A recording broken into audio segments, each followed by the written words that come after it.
સુઈગામની આસપાસનો 15 કિલોમીટરનો વિસ્તાર હજુ પણ સંપર્ક વિહોણો છે। 15 કિમી દૂર ભરાડવા ગામ વર્તમાન તબક્કામાં પણ સંપર્ક વિહોણું છે। ભરાડવા ગામ જતા રોડ ઉપર જળબંબાકાર જોવા મળી રહ્યો છે। સુઈગામ ટાઉન પોલીસના જવાનોએ ભરાડવા ગામે રેસ્ક્યુનો પ્રયાસ કર્યો।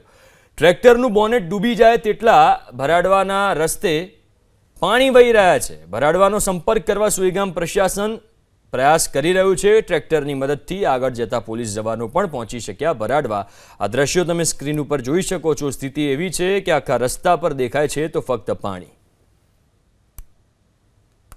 સુઈગામની આસપાસના વિસ્તારોની હાલત કેવી છે? હું અત્યારે જ્યાં પાણીમાં ઊભો છું તે ઘૂંટણ સમા ઉપર એટલે કે કેડ સમા પાણી છે અને આ જ સ્થિતિમાં અહીંના પોલીસ તંત્રના અધિકારીઓ જવાનો સતત અત્યારે તેઓ પહોંચી રહ્યા છે, પણ આગળ કેવી સ્થિતિ છે તે કેવું મુશ્કેલ છે।